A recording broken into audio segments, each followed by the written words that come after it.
confused. Don't wanna be confused. Hey, everybody. Hi, guys. How are Hey. you? We're back. How's it going today, guys? It's not bad. How you doing yourself? Wonderful. Snot. Fucking It's not wonderful. bad. It's not bad. Yeah. So, did you guys enjoy that snowstorm? It's pretty wild.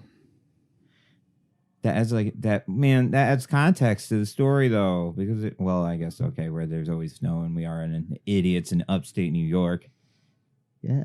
Yeah. so we'll always get snow. There's always snow. There's always snow. Is this a podcast about weather? What the fuck are we talking about here, guys? Whether or not this is some bullshit. Are you gonna yell at me again? Cheers. Cheers. Cheers. From the North Brewery. The finest liquids in Endicott. All right, so let's plug our shit, guys. I'm Josh Ruff. At joshruff.com and all the things. www.joshruff.com. Owner of RS Tattoo NY here, Renaissance Studios. Reggie Inks, Facebook, Instagram, and the Twitter. I like to draw and make tattoos. Here at Renaissance Studios. I'm Bam Maslar. I'm co-owner of Crucible Gallery, www.crucibleartgallery.com. You can find that on Instagram, Crucible Gallery. My Instagram is Bam_Maslar, and I'm a painter as well. Dope. Sweet. Yeah. So, what are we here to talk about today, guys? I guess we're here to talk about me, right? We're here to talk about you. You got a show Yep. coming up, Gonna right? have an interview, I guess. Great. Cool. Yeah, the show is March 13th at the North Brewery next door here at 110 Washington Avenue. So stop by and check it out. Have a couple new pieces done for that, I think. Awesome. Awesome. Great. New paintings? Are they the oil or? Oil, yeah, mostly. Okay. I think I might have a couple like cheaper prints for sale there that I'm going to put up, but Some of your digital stuff. yeah. Cool. Yeah, because you do a lot of digital work too. Yeah. This is mostly going to be oil stuff, though. There might be one or two digital pieces in there, but nothing crazy. Any specific inspiration for this wave of paintings? Norse mythology a lot. Oh, right on. Although it Yeah. won't show in most of them. Mhm. It's still kind of an idea I've been bouncing around in my head here about exactly what I want to do with that. Yeah, yeah. It's definitely finding its way into my tattooing, though. I've got more clients looking to do that kind of thing recently, and it's awesome. That's pretty cool. Right, Yeah. right on. Yeah, a lot of cool imagery in that. Mm-hmm. So do you usually, when going into a show like this, have a set theme or? I mean, if I have enough time to plan it out ahead and actually do the painting, then yeah, I guess I could do that, But so far, I haven't really just sat down and put out a series of things. It's Mhm. something I'd like to do in the future for sure. Yeah, yeah. Awesome. It's something I try to do to keep my ADD in line. Yeah. Have something to focus on. Like, Oh, yeah, you did it a couple months ago there, right? With the toys? Mm-hmm. Do that again in May. Tight. I'll be doing that in October. Great. Yeah. Should You got any fun. early art memories you want to share? I mean, not really. I've done art most of my life, like in high school and stuff, but it was mostly focused on digital. Because, this is back in like the late 90s when, you got things like The Matrix that just came out and the Star Wars prequels and all that stuff was kind of bringing that whole thing back around. So I was a big gamer too. So that's always something that I wanted to get into was just, art for games and movies and shit like that. So it was a lot of 3D animation, stuff like that, Not a lot of fine arts per se. Yeah, yeah. Until I got to college. That's when I really got into that. So at that point in like the 90s, what type of programs would you have been working on? Back then it was like 3D Studio Max, even just basic Photoshop, just learning like 2D graphic design, things like that. Web design, a lot of video editing too. It's kind of like it's kind of why this is so fun for me. Is just I've always kind of edited video, and it's always been a fun thing. It's kind of a throwback type. Yeah, interesting. So were you drawing a lot during that time period, or did you just, not really? It was all just computer art stuff because Yeah, it was just computer art class at BOCES here, Mhm. and that was kind of dawn of personal computing too. So there wasn't a lot of excuse me. A lot of places to learn that back then. 'Cause Yeah. It was a relatively new field. Mhm. And I had a computer at my house that I was really into, just gaming and stuff and just figuring out how the thing fucking worked. I'm pretty sure I fried a couple. Yeah. Growing up, trying to figure out, the Oh, ins Mom, and I outs have of them. no idea what happened. Yeah, it just stopped working. Sorry. Well, for some reason, it's really, really hot. Yeah. But yeah, figuring all that out was, it was fun for me. It was definitely a nerd a little bit, So is that how you kind of got into that? Was, like you said, being a nerd, watching the movies like that? And I wanted I just wanted to learn how to do that or, take part in something like that. Where it was like, just that field. Because visual effects was like just starting to break into CG and stuff where it was looking believable, Right. Yeah. and not totally fucking cornball kind of CG. Mhm. Yeah, I was making that transition from like somebody actually sitting there sculpting this entire face mask out. To, Yeah. But yeah, it wasn't a lot of fine arts when I first started. I didn't even really pay attention to it in college either because I was still more focused on the 3D stuff. I'm like, oh, what do I need all this shit for? I wish I had paid more attention then, because that think would have we been all very do. useful now. Yeah. But Yeah. I think we all do. yeah, I imagine most kids in college are just, getting fucked up and partying as much as they can. And, studies are kinda Yeah. off to the side, If you're cool, Kind if you're of. fucking cool anyway. Kind of important. but- yeah. So where did you end up going to school? I went to Alfred State College for 2 years. They had a brand new 3D animation computer arts program. Like this whole tech wing of the school they had just built for it. So that was the closest school to around here that I could go to and kind of learn about that. But even the instructors didn't know that much back then. though. Yeah, So yeah. I basically taught myself most of the shit that I learned. They're figuring out along with you pretty much. Yeah. We had I forget her fucking full name, but her first name was Teresa, but she was some European professor that they brought over to teach us this stuff. And she had no teaching skills whatsoever. She would just show us some shit that she made in 3D, in our 3D animation class, and then just expect us to know how to do it. Oh, nice. She was just basically All right. there so we could ask her questions and stuff. But, Yeah. you could see in the class there was a few people that knew what they were doing, but then the other part of the class was just I have no fucking clue how to do all this shit. Yeah, And they're yeah. just struggling or just not giving a fuck about it at all, I feel like a lot of people changed their major after dealing with her class. So was it a lot of really long lab hours and really just trying to teach it to yourself? Not really. I mean, I've always kind of bonded with technology pretty seamlessly. It's really easy to learn for me. Okay. It's easy to pick up on just from having that computer art or computer background, knowing the ins and outs of things kind of. It definitely, doing 3D modeling and stuff like that definitely taught me a lot art-wise about light sources and shit like that, because you basically build an entire universe yourself, That's awesome. you're responsible for the lighting and any kind of motion of objects and all that stuff, and rigging models to move and all that shit. So Designing textures and yeah, colors. Yeah. and I mean, all there's that. a lot of stuff that's kind of baked into those programs that work pretty well for default textures and stuff, but there's a lot of extra stuff you can do as far as that goes. Nice. So at what point what year would have this been? About- This is 2001, 2002. Okay. around there. That's when you got into the core classes of 3D animation there at cool. Alfred State. Cool. And that was your technical major, was 3D animation? Yeah, computer art and design. Got any good stories from college? Not that I can remember. Just getting bombed a lot, Okay. Nothing that's really art related, I guess. Did they make you do a lot of hands-on drawing while you were going through it? Yeah, I mean, we had fine arts courses that we had to take that they It's were like just a arts foundation. prerequisites for for the credits that we needed to get our diplomas and stuff like that. So were you doing the whole traditional painting courses at all, or No, well, we still learned a lot of lifes or- shit. We learned just sculpture, stuff like that, 2D and 3D design, drawing, painting. never really delved too deep into one thing though. Yeah. It was yeah. just a collective art course, you know, not like specializing in anything. So learning the basics of a few core.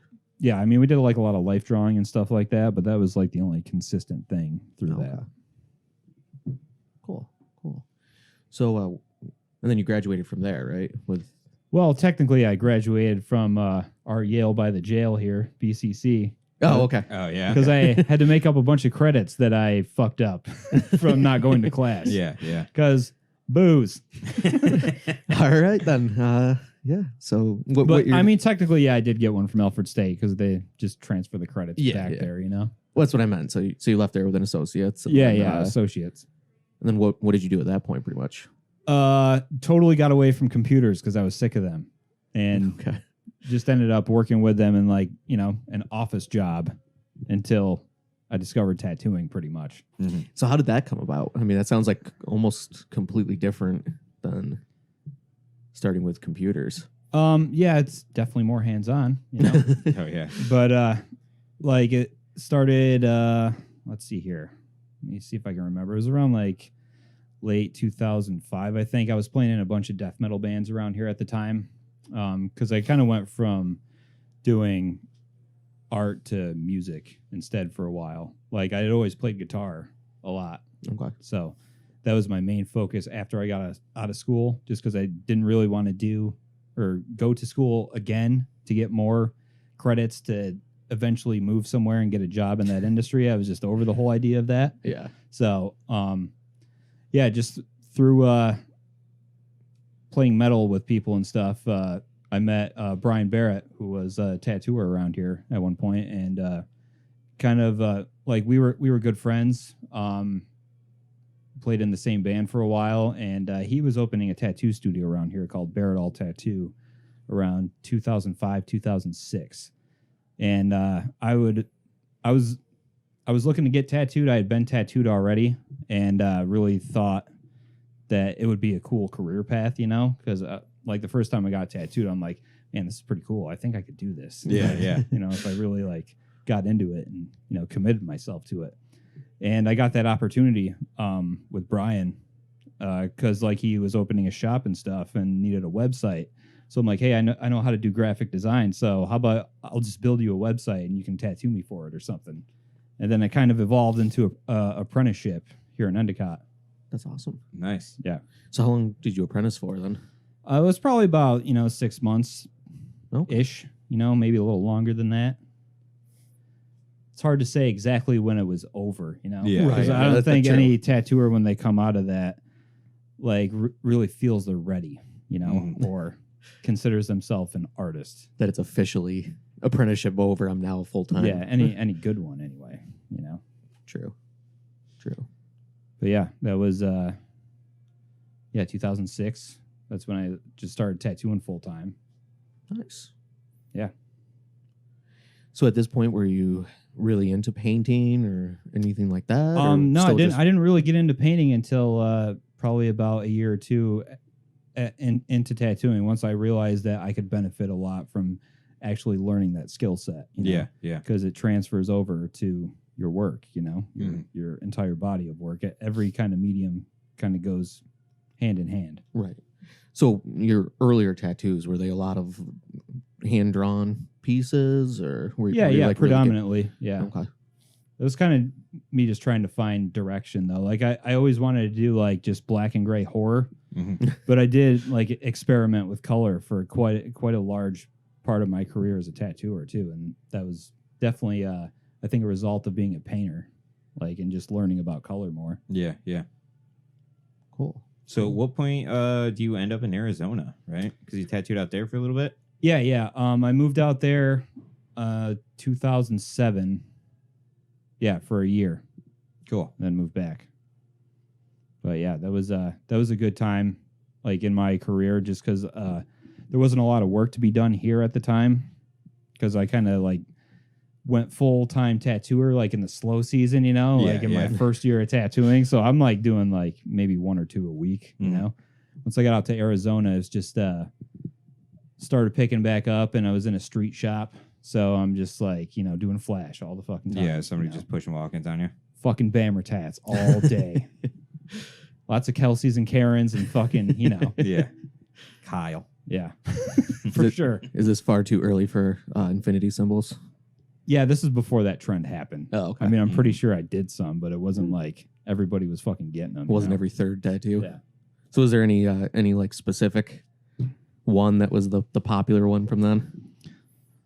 It's hard to remember that far back, but yeah, just generic shit. This is like when tribal was still on its last legs, so Okay. there's plenty of that still. Oh, yeah. The last remnants of tribal armbands hanging out in the flesh. Yeah. And this is in the desert, too. Right in the middle of the fucking Mojave Desert. That's the one. That's the tribal Yeah, armband yeah. I've spent my whole life looking for. Yeah, this is like right in the middle of the Mojave Desert. Mhm. Tattooed at this place called Alien Ink. So, Nice. yeah, lots of bikers came through this town. Yeah, Every year yeah. they had this big river run because Laughlin, Nevada was right across the river. And there's like a huge bike thing there every year. And I remember, that year, just getting slammed with walk-ins, doing 7 or 8 decent sized ones a day. Yeah. There just for that time period. It was super busy and definitely kind of whipped me into shape Yeah, as far as That's cool. being a tattooer, Lots of barbed wire armbands. Lots of, yeah. It was almost all flash tattoos, not a lot of cool shit, but it was definitely important to learn. I guess that makes it kind of easy to knock them out quick, though. Yeah, dude, flash back in the day was just like a moneymaker, Yeah. Kind of still is, but there's not so many street shops now. Now Yeah, there's so- a lot more custom artists. I was going to say, it's a lot more customized now, right? Yeah. Yeah, the industry has changed quite a I bit. don't know how much I want to go into that one, but let's say. I mean, you can. Let's talk. The illusion of customization. You know what I mean? Right, I yeah. want your Yeah, spin on it, but here's 8 things I found off So is blank. Yeah, app yeah. so that- the way I really want this one. so the way that But I want being you a to do non your own thing. being a non-tattoo artist, the way you kind of describe it is somebody would walk in, look at the wall, and be like, "I want that piece." Yeah, So now that's what I would call a street shop. right, now is it kind of transition more into somebody bringing in their phone and Yeah, being I like, think- "Here's Pinterest. This is what I want." Yeah, And it's the definitely same- technology, just the internet itself, and definitely the way it's portrayed in media nowadays has definitely changed Yeah, tattooing yeah. a lot, for sure. Okay. because it's like half the basis of all of the tattoo pressure cookers is drawing and customization. So, Mhm. that it seems like the general public wants the piece that's designed for them. Yeah, people can envision themselves doing that now in a tattoo shop, though. Mhm. There used to be a lot of stigma, even even in the time that I've been in the industry, which isn't that long. I've been tattooing for almost 14 years now, but it's a long point of time. But that's a lot more history before I got into it that Yeah. I wasn't even totally aware of when I got into it. I didn't know a lot of just the history of the industry when I got into it. This was right when the TV shows and all that stuff Yeah, was started. yeah. Is when I started tattooing. So did you find that those shows were kind of changing? I never really watched them. I always kind of knew there was going to be bad parts about that, Okay. But yeah, it definitely changed the public's perspective for sure. Did it on make it a lot tattooing. more mainstream? more accessible for sure? Yeah, people can see themselves walking into a shop and getting a really awesome custom tattoo now, as opposed to just picking something off the wall, which is what a lot of it used to be. Yeah, I think a good, just the instance that Kat Von D has made her own makeup brand just shows that she's kind of crossed that where she's just become she's a brand herself. You know what I mean? Kind of a household name too. Yeah. you know? Tattooing itself has become that much more of an open and mass appeal that people have been able to, you know what I mean? Yeah, take the next she step really to a branded forward herself. brand. Yeah. Yeah. Well, that was one of the first tattoo shows that showed you tattoos didn't have to be just cartoony bullshit either, Yeah, you yeah. know? It was Yeah. Mhm. realistic stuff. There wasn't a lot of that, back when I first started, and the artists that were doing that at the time, they were fucking titans, man. They're still around now too. Yeah, But yeah. I feel like they don't get as much respect because there's so much new talent in the market now. Yeah. You know? So at that point, what artists were you really looking to for inspiration? Oh, when from? I first got into it, I just any kind of thing that was more realistic as far as tattoos go than like, you know, what you would typically think of like as new school tattooing or something, or traditional stuff like that, you know? Like Paul Booth, obviously, because I was into metal and shit, was like, I think he's every like horror black and gray tattooer's like fucking icon, you know? Yeah. For sure. Definitely. And Guy Aitchison, of course, because like he basically pioneered the way tattooing's done as far as like techniques and stuff for biomech and specifically, but more broadly, just art in general on skin. Yeah. You know?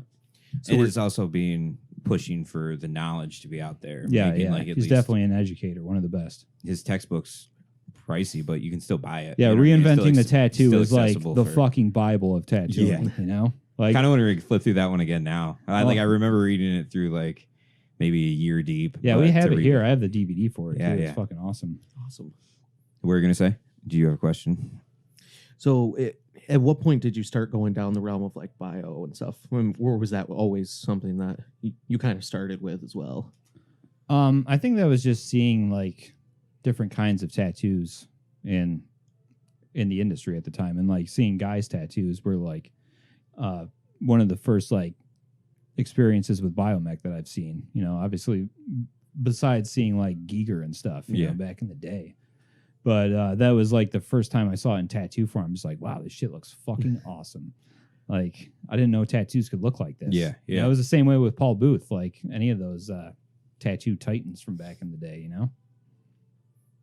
I recently saw a post from him the other day that was like some really early 90s flash work that was pretty awesome. Oh, yeah, Paul? Yeah. Yeah, yeah. It was like this big, colorful, severed hand. Yeah, we probably had, Cool. we definitely had some of his sheets in the flash shop that I worked at for sure. Nobody ever got him though, which bummed me out. Yeah. Oh, You know, I that's would lame. love to do that shit.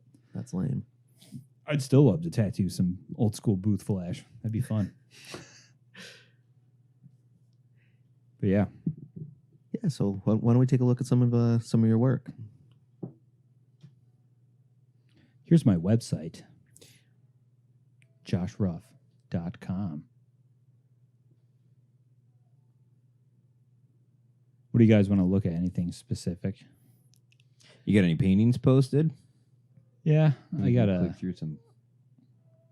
kind of organize by tattoos and paintings here. Oh, both of them together. Cool. There's not a lot of super current stuff. Well, that one was about a year ago.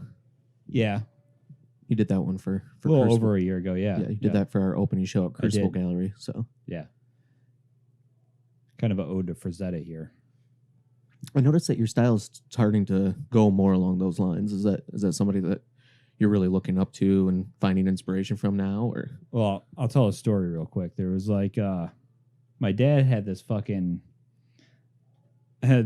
like Frazetta print in our house from the time I was a kid, and it's some dope ass shit.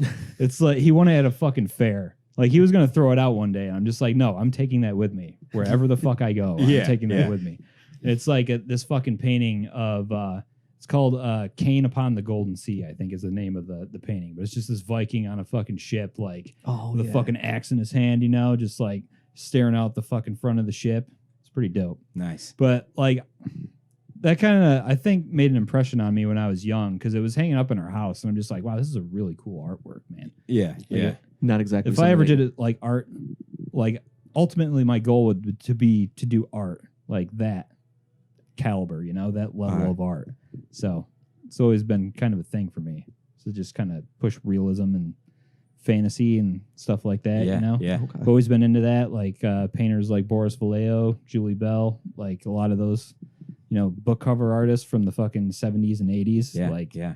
I always love that style, like the way it looks, you know, it's just so like dreamy but still has some realism to it, you know, that you can grab onto. Yeah, that's kind of like what I was going for with this one. The other night, Zach's dad started going off about that because me and Ips were like doodling again. He's like, "You ever see this guy?" And I think he pulled up.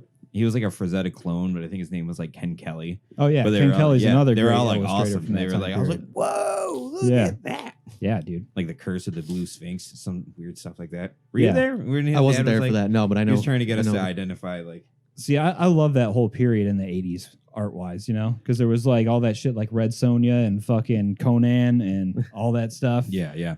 I just love it. Like if you flip through Amazon Prime Video now, they have a bunch of those old movies that were made in the 80s around the time of Conan, you know? Yeah. They're just like knockoffs of it, but they all have these fucking bitchin' covers that were painted by artists like Boris and Frank Frazetta, you know? Nice. Didn't Boris do like one of the National Lampoons in that style? Oh yeah, like, yeah. It's got like Chevy European Chase with like a Vacation. fucking like tennis racket and stuff, you know, and There's like like lightning in the background. Yeah, And like his wife Beverly, it was like the wind going through her hair it's and some fucking so shambled awesome, up dude. I love outfit. He did a lot of paintings like that, commission wise for you know, Hollywood and shit like that. That's cool. So a lot of good ones floating around out there. That's really cool.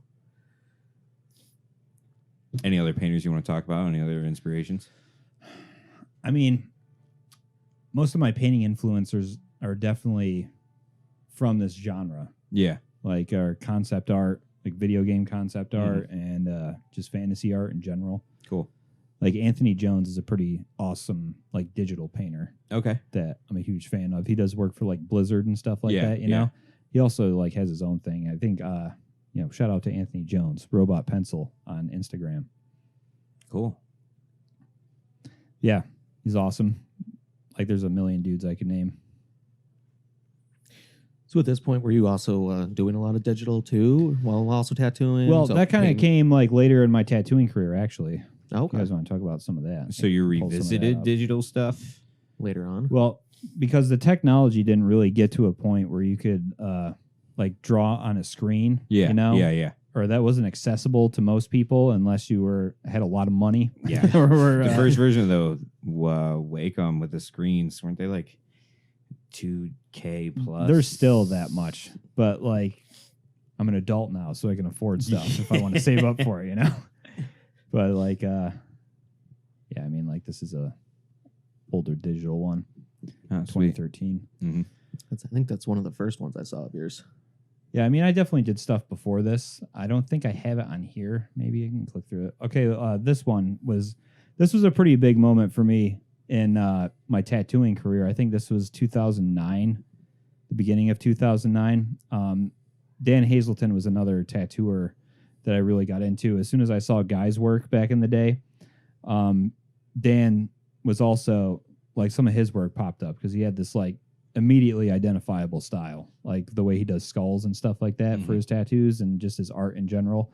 And like he would have tons of digital work, just like slews of fucking digital stuff, you know, that was always up there. This was on DeviantArt.com. Oh, yeah, I used to yeah. like be on that site back in the day. But that's how I found out about Dan.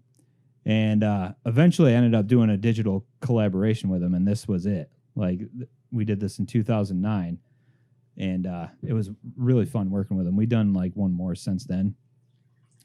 But yeah, this painting in particular kind of happened around the time that Guy started doing the Biomech Encyclopedia project. And that's that giant book that we now have at the shop here, the 2-volume one. That's just all biomechanical designs and shit like that, you know?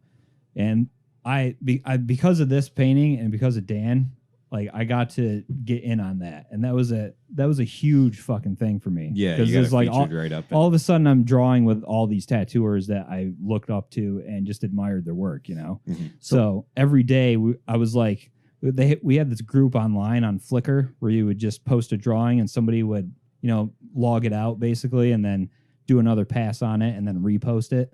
And then it would go to somebody else. So how did you even like meet up with these guys to start doing this, like be introduced to them? And Well, it was through this painting. oh, okay. But even like Dan Hazleton, how did you? Yeah, Dan kind of recommended me to join the group because I guess Guy was looking for artists at the okay. time. Okay. Tattooers that were into biomech, you know, to start building like a library of designs. And that's what it was. It was like sleeves and back pieces and just, you know, smaller bio designs or paintings, you know, stuff like this, where we would just toss it back and forth and basically create a new artist every piece, you know, Yeah. because everybody adds their 2 cents to a design and then you end up with this crazy finished work, you know. I still do this with some artists that I know. Like we just pass stuff around, you know. And that was a very, very educational thing for me as far as tattoo designs and biomech designs in general. That's when I really dove into bio. Like like head first. And this is still pretty early in your tattoo career. Yeah, I as mean, well, right? it's 2009 around then, so I've been tattooing like 3 or 4 years by then. Cool. Okay. So yeah, it was definitely a whirlwind of learning every day. Yeah. Because I would just come home after working every day and every night just be doing this. Nice. Now, is it pretty much all digital media that you were doing as the collaborations, or were you doing Yeah, I mean, I any don't. oil Probably, 'cause paintings? that Or? makes it the easiest to like. Yeah, hand it yeah. off It's to just the other so person. easy to do it. Like that's another way that technology's definitely helped the industry is people can just pass stuff around. Yeah. You know. I mean, I haven't like I don't think I've painted with anybody yet. Well, there was painting for this project specifically. The first time I went to Hell City in 2010, there was what guy did was he printed a lot of these designs out, like the very rough versions of them, and put them on canvas, and like brought them all to Hell City. And then any of the tattooers that were there at the convention that were part of this project were working on them all weekend, Yeah. just cool. kind of switching in and out. And that was a fucking great experience for me. Like I met so many people that I looked up to, and became great friends with them as a result of it. That's awesome. Yeah, Nice. yeah. Sweet. That'll be 10 years ago this year. Wow. 2010 is when that went down. So it sounds like things took off pretty quick for you then. And Yeah. It was just, working with the right people and just trying to make my Hard work as work. good as it could be, a lot of hard work. I feel like I got in at a good time, though, in the industry to be able to do something like that. Because I feel like there's so much talent now, it's really hard to stand out. Mhm. There's just so many good tattooers. Is it because of like social media and because of Oh, the for sure. whole- Everything's more accessible now, you Okay. know? and because of the whole like television popularizing everything and all that? Does that have a hand in it, or? Yeah, for sure. I would say so. Okay. Yeah. All the information is just out there now. Like, and machine technology has come a long way too in the industry. Yeah. So, like, I remember fighting with learning coil machines for at least the first 3 or 4 years of my career.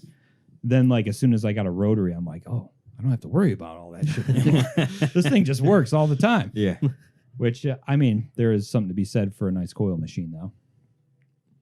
So I definitely don't hate them. I'm glad I, like, worked with them long enough to learn how to use them. Yeah. So do you ever jump back in using a coil machine, or? Not very often. I think the last time I did it was when I did a collab tattoo with Phil Robertson at Hell City a few years ago. And it was nice. I did some lines with I think it was a FK Irons liner. Okay. I was like, Sweet. oh, yeah, I see why people like these for lining. Dope. But yeah, I've just been mainly rotary because I don't do a lot of graphic tattoos anymore. It's mainly kind of painterly, soft edge kind of stuff, you know? A lot more realism. Yeah. Yeah. Hard and soft edges. Is there a specific subject matter that you tend to want to do the most? I just want to do evil shit all the time, or like, stuff with character, very anything realistic, Okay.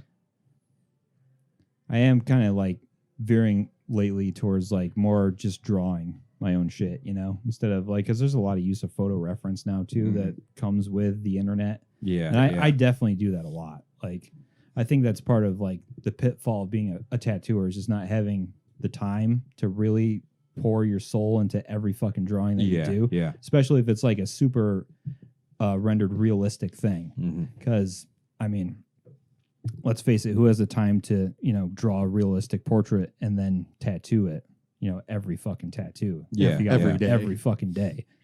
5-6 days a week. Yeah. I mean, there's Yeah, guys when you have, there's like, guys a- that pull it off for sure, but I'm not one of them. Yeah. It's just hard to have that like overnight turnaround Yeah. or to work. I in almost advance work or like fucking- exclusively from stencils most of the time too. But like there's people that can freehand shit like that. Yeah. Like no Yeah. problem. And that always blows me away. So has your style changed over the years a lot, or is it pretty much following the same path? And Well, I mean, like I said, I did like a lot of color at one point, and that was probably like, 5 or 6 years into tattooing. I did a lot of that. That came from painting and stuff too. Like I just wanted to do more color. But I never felt like I could really nail color portraits like other people do, 100%. So like, and over time, like my clients just wanted more and more black and gray. And I just like fell in love with it again. And I'm just like, yeah, I don't know that. I just want to do this now. I don't know that Clark Griswold. Well, yeah, I mean, that's on my cousin. That was more of a really fun tattoo. That one came inside out joke amazing, with us, though.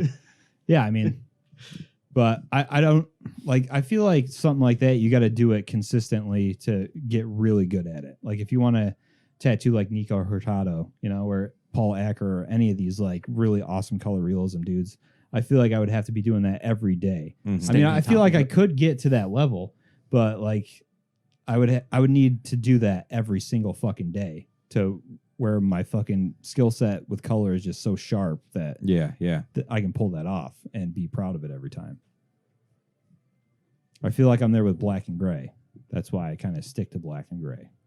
Okay. I mean, I am going to be doing some color stuff, color realism stuff coming up, but not a significant amount of it. It's largely determined by what my clientele wants also. Makes sense. You can only give them so much. Yeah. Convince them of other things. They can't come in and be like, I want a tribal butterfly. And you're just like, fuck that. You're going to get something cool. They end up with a bear skull. Yeah. I guess it's nice. Yeah. Cool. So any specific pieces, like standout paintings or pieces that from your over the years that for I'll you, bring some up here. other than the Dan Hazleton piece? Yeah, painting wise, we were talking about this earlier. See if I can X out of this. This one right here kind of got me a lot of traction as far as being a painter goes. I kind How of so? What do you mean? I kind of wish I still had it. What'd you do? Sell it? Yeah, I sold it. Yeah. Well, I mean, I did this in 2012 maybe is when I finished that one. And I just wanted to paint something just metal as fuck and blasphemous and, offensive. And that's what it was. 'Cause at the time, like this fucking Ratzinger guy was the Pope, Yeah. And like nobody liked him. At least people with sense, Didn't you get some hate on the shop window? Oh yeah, Like when yeah, you had this- yeah. The religious I nuts saw love that on this Facebook. one. Yeah. Like, hey, thanks for blasting your flyers all over our. Yeah, didn't they like wheat paste over the front window? Well, yeah, I had this image on a fucking banner hanging in the front window too. So I was like not shy about putting it out there. Like I am not for religion at all. So obviously in this very Italian community we have here, a lot of people, don't like that. So Yeah, that's a. I don't think it was the Italian group though. Wasn't it more of just the crazy guy? yeah, more the crazy bums that live on the street and love Jesus still for some reason, even though their life is dog shit. If it's the guy I'm thinking of, he wanders up and down the street out here with a Bible, and then he pulls out these like the verses where he writes like poems, right? Yeah. With like giant like letters on them. It's like dope, weed, cancer, Chem, sick, stuff like that. children. Yeah. I think there's a couple guys that do that around here, though. It's like this underground organization of bums that just like I'm going to change this place. This place is like some John Wick stuff. I'm just going to take a paint marker and write all over my orange vest the word of God. And Yeah. I will slowly change everyone's mind while Exactly. riding the public transportation system. I think they're doing God's work. that guy used to wander around the mall when I worked there. I think he rode the bus from downtown to the mall to wander around the Yeah. mall. Yeah. Got back on the bus. Yeah, this painting is where I was really just starting to figure out how I wanted my stuff to look in oil, and really this is like the beginnings of that. Yeah. So I mean, I did a few paintings before this that turned out all right, but I mean, I spent a lot of time on this one just trying to get everything right, and it's still not right looking at it now. There's a lot of stuff I would change about it, but I had a solo show at Jungle Science in 2012. It was called Biorealism, and I wanted to make sure I finished this by the show. And I think I finished it like a month before, maybe. I didn't even think it was that. Yeah, I'm pretty sure it maybe was even maybe in a couple weeks before. because I helped you hang the show, and I'm pretty sure you were like, "Careful, it's still wet." Yeah, I might have just like. Well, I don't even know if I varnished it. Oh well, it's gone now. Bye. Then you did a T-shirt line of these. Those were pretty awesome. I sold a lot of shirts with this on it. It did very well. This is the first year I worked Hell City, I think, is the Hell City convention in Columbus, Ohio. Shout out to Hell City. But I sold a ton of these shirts and prints there. Like I made like I think 20 prints, and maybe I did the shirts the next year because I think the first year I just brought prints and I just sold out of them like that weekend, and that's never happened to me again since then. It's like prints don't move that well usually. Yeah. But people just wanted this image. Like It's a good image. Yeah. It's a good, Cool. great painting. Cool. I still have the shirt floating around somewhere. yeah, I got a couple still. I feel like this was another one. I did this painting for the boys at Black Castle, Josh Duffy's studio. They had a grand opening show that them and Black Hope Curse put on, and I did this for that show. This is when I really thought, like, I was feeling really good about color choices and stuff, because like I still paint in color. I don't tattoo in color anymore, so I save most of my color experiments for paint, and like it's kind of like shifting. Like you can see it in this one, it's shifting more towards that 80s like fantasy art look, you know, with the saturated colors in the background and stuff, and you know, just creepy imagery. Yeah, do you have some purples hidden there in the shadows to kind of offset some of the saturation? Yeah, of it's the green? mostly cool colors, but there's a little bit of warm tones in there. Just Yeah, I kinda remember bring you it all started it around. off with like a black and gray painting. Yeah, it was this one is oil over acrylic. So I started with like liquid acrylics to just build the forms up and stuff, and then finished it with oil. Yeah, I just remember I came in the one day and it was like the black and gray paint. I'm like, oh, this is gonna be really awesome. Then I came in the next day, and you had worked on it probably like 12 hours or something like crazy at that point, and it now was all colorful. And I was like, whoa, that went a completely different route. Well, and it's amazing. I studied a lot of just paint techniques when I really got into painting, like when I really sat down and learned it. The first book I read that really made me understand oil painting was this little leaflet that Nick Baxter put out, Realism in Oil, I think it's called. I have it somewhere. But like it's kind of like a very nerdy book because it's just broken down very scientifically about how oil paints work. And I read through it all. And I told Nick this. I'm like, dude, that thing helped me so much. He's like, you actually read that and got through it? Because a lot of people just get so put off by it because it's very scientific. And I'm like, yeah, it was awesome. Definitely helped me out. Nice. But yeah, I studied a lot of techniques about how to build up paints, approaches. Like the one that really worked for this was just building up a really thick like underpainting with like acrylics. Okay. And once it's like the values there, then just putting like very thin glazes of color over top of the oil paint is over top with oil paint rather is you can instantly transform like a value painting into something like this. Like it's not that hard. Yeah, yeah. So when you're doing those layers over the top, when you're doing the glazing, are you using many mediums at that point, or? I think this one was Alkids, so like Liquin or Galkid or something like that. Okay. But I prefer to use just refined linseed oil now because it's pretty versatile. Mm-hmm. And I like having a little more time to work with stuff now, like as far as drawing time goes. Cool. Yeah. Some people don't like that. Some people think it's a disadvantage of oil paints. But, I mean, I think that's the advantage of it, really, because you get more working time. Yeah, to blend out Yeah, and just keep. just build color. Mm-hmm. Like, it definitely used to freak me out a bit just because I didn't want to touch anything because I might fuck it up. Yeah, yeah. Once you get a grasp on how it works, then Once it gets too wet, it's kind of an advantage. Let's see what else we got here. Oh, that's a video for this one. Skull I did last year. Oh, now the music is playing in the background. All right, cool. Is that from the video? Yeah. But yeah, you can see it with this one too. It's more, vibrant colors mixed with kind of, muted gray tones. So the music that started, that's from a time lapse video, right? Yeah. So do you do a lot of those when painting now, or? Yeah, I try to. Painting is such a long process, though. It's hard to kind of get it to all come together in the end. Like the last one I did didn't turn out as well as I had hoped. I've been trying to mess around with that. That one's on here. I'll put that up here. This painting. Oh, it came out beautiful. Sweet. Snakes and butts. Mm-hmm. That butt.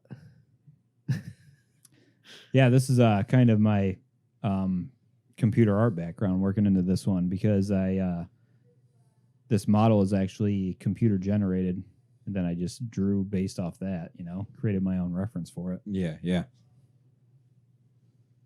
So you computer generated her first, and then? Yeah. Just kind of really thought about composition with this one, So I know I wanted to paint like monsters and shit. I was playing this game called Sekiro: Shadows Die Twice at the time, and there's this giant fucking white snake in that game that is pretty badass. So I'm like, I want to paint something like that. So do you get a That's lot how of... painters come up with ideas, people. We just, do dumb shit like play video games. I was about to say, is that where you get a lot of your inspiration from, is movies and video games? Yeah. Or, just like dark stuff in general. I've always been attracted to dark imagery. I think it's just more interesting than, fucking Jesus and Mary and angels and stuff. I just want to paint that all the time. I'd rather paint fucking Satan. But yeah, that one will be in the show at the North Brewery for sure. Awesome. Looking forward to seeing all that. Recent tattoos on here too. Yeah, sweet. Is that another one you're working on right now, though? Yeah, this is a quick time lapse video of it. It's kind of a Norse mythology thing I'm working on, or there's Norse elements in it. It's not specifically out of the mythos.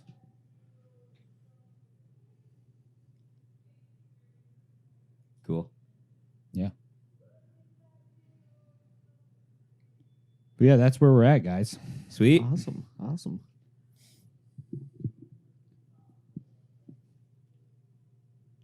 Anything else? We got through my questions pretty quick. I didn't even chime in much. Okay. Well, I should probably mention convention dates, right? Or something Yeah, like that. for sure. Because you got a lot coming up, right? I You want to do. see the shit in person or get tat zapped in person? Yeah, I'll be. I have available time at pretty much every date I'm working this year. Right now, it's first one is Hell City, Columbus, and that's April 24th to 26th in Columbus, Ohio. I do that show every year, and I absolutely love it. It's my favorite fucking show to go to. After that, I'm at Tattoo the Lou, another great convention in St. Louis, Missouri. Looking forward to that one. It's a good time. Good hang. After that, in July 24th to 26th, I think, is the Tahoe Tattoo Show. That's more of a vacation for me. It's a very small convention in Lake Tahoe, Nevada. Beautiful surroundings. But I would definitely like to do some projects there if anybody's interested. And after that, Hell City, Phoenix in August. And I think that's the last show I'll be doing this year. Another one of my favorite shows. I love all the shows that Dirk Morrison puts on for Hell City every year. Cool. Great show. So you've been doing those for, what was it, 2012, 2013? Yeah, I mean, that was always a goal, is to work those shows, because the first time I went there in 2010 was when I did the Biomech Project painting thing. I wasn't tattooing there at the time. Okay. But I just went there just to meet everybody and paint there. And that was one of the best experiences I ever had in my life or career, It was just, that show is just quality. It's always been quality. It's always a great hang. Everybody that works that show is awesome. So Cool. I always look forward to going there. Mhm. And Derb's a great dude. I want to support him however I can. Cool. Yeah. So that's what's on deck for this year. Awesome. Well, come check out the work. Yeah. Well, that about covers it, right? That's past, present, and future. So Yeah. I don't think we missed anything. Talked about a lot of shit here. Yeah. Been going for over 45 minutes. I'm exhausted. It's all this. What do we got fine- coming up for art damage though? What's the future hold for us? What are we gonna do? So we recently did the Vermeer Part 1 with Christina. Yeah, We're going to do a Vermeer Part 2 coming up. and that's when we're gonna talk about Tim's Vermeer, correct? Yep, Tim's Vermeer. cool. Got a couple other artists in mind right now. How about you? Any specific artists? I'm thinking about maybe we should do Rembrandt because Vermeer and Rembrandt are like those are the two biggest Dutch names. boys. Those are the two biggest names. So that means we have that whole little pocket kind of covered. They're And, both. Well, I think there's a few other guys we could get into there though. There could be, but you know what I mean. Yeah, If but we ever those are wanna- the two big ones. If we for ever want to sure. revisit, we can go like top tier and then mid tier, kind Uh-huh. of dig through a little bit more. I'm Cool. excited to get into some more modern artists. But we're as trying to well. get on a couple other people like Brian and Zach soon, right? Yep. Yeah. Zach will be. We should get Dylan in soon also. Yep. I'm sure Dylan has good artists to talk about that we're not aware of. Shout out to Dylan Utter Yeah. if you're listening. Dylan Utter. And he also wants to bring in his cousin, Giorgio. Sweet. Yeah. So the two of them together work together a Yes, lot. they're a very interesting pair. Makes for a very Can't wait. good time. It's probably going to be a very long episode. All right, so I guess we're out then, guys. Yeah. Bye, guys. Thanks for tuning in to Art Damaged.